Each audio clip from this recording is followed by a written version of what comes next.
بسم الله الرحمن الرحيم. هذه أمور ثلاثة عقد لها المؤلف رحمه الله تعالى بابا في كتابه رياض الصالحين. منها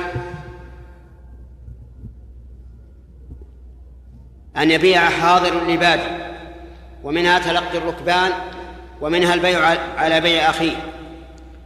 أما بيع الحاضر للبادي فهو أن يأتي إنسان قادم من البادية بغنمه أو إبله أو سمنه أو لبنه أو أقطه يبيعه في السوق، فيأتي الإنسان إليه وهو من أهل البلد يقول: يا فلان أنا أبيع لك.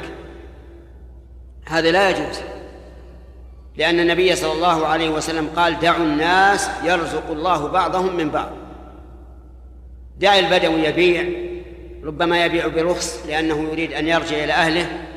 وأيضا إذا باع البدوي فالعادة أن الحضري ينقد الثمن ولا يؤخره، لأنه يعرف أنه صاحب بادية يريد أن يرجع، فيكون بذلك فائدة للبائع وهو البدوي ينقد له الثمن، وفائدة للمشتري وهو أن الغالب أن البدوي يبيع برخص لأنه عجل لا ينتظر الزيادة.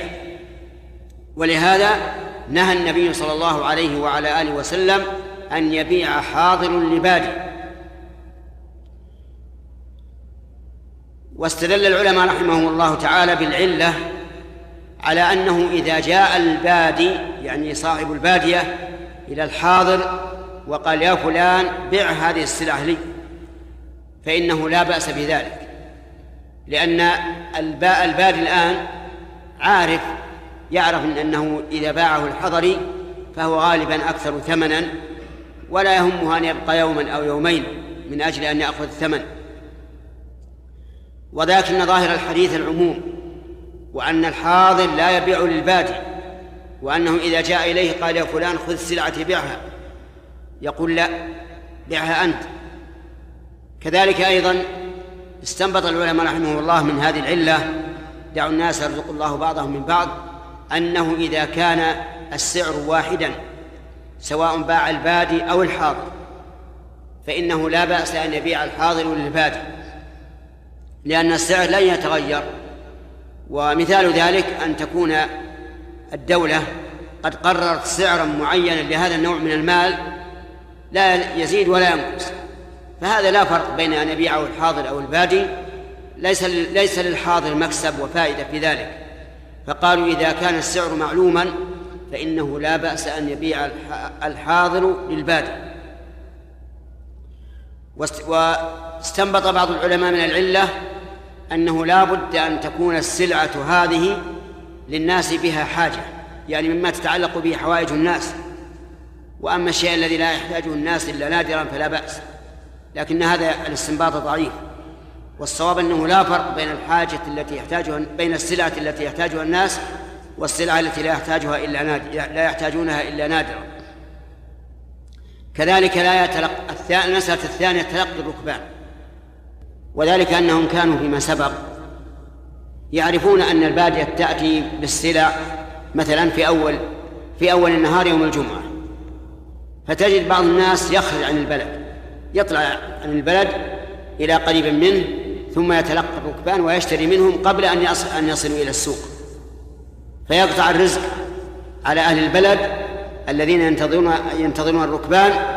وكذلك يغبن المتلقين، يعني يغبن الركبان، فيحصل بتلقي الجلب والركبان مضرتان: المضرة الأولى على أهل البلد الذين ينتظرون قدوم الركبان من أجل أن يشتروا منهم برخص، والثاني الضرر على المتلقى على الركبان، لأن هذا الذي تلقاهم سيغبنهم ويشتري منهم بأقل من السوق، وهم لم يصلوا إلى السوق حتى يعرفوا السعر.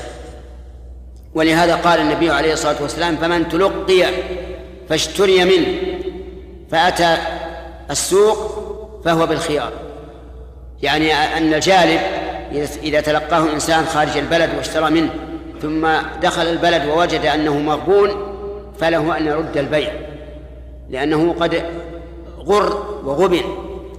فهاتان مسألتان. أما المسألة الثالثة وهي بيع المسلم على بيع أخيه فهي أيضا حرام، وخطبته على خطبته حرام.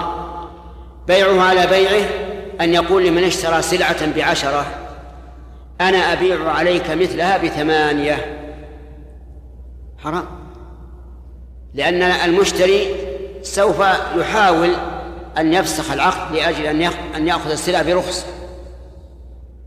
وكذلك الخطبة على خطبة أخيه، يعني مثل لو سمعت أن إنسانا خطب من أناس ابنته فذهبت وخطبت منهم فهذا حرام، إلا إذا أذن الخاطب، بمعنى أنك ذهبت إلى الخاطب وقلت يا فلان سمعت أنك خطبت فلانة وأنا لي بها حاجة أتأذنني؟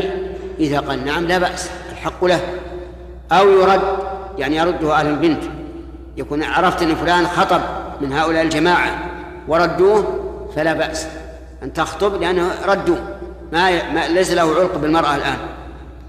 فأما إذا سمعت أن فلان خطب من جماعة ولكنك لم تتأكد هل ردوه أم لا، فإنه لا يحل لك أن تخطب، لأنه قد يكونون على وشك أن يقبلوا، فإذا خطبت منهم رفضوا، فيكون في ذلك حرمان لهذا الخاطب من حقه في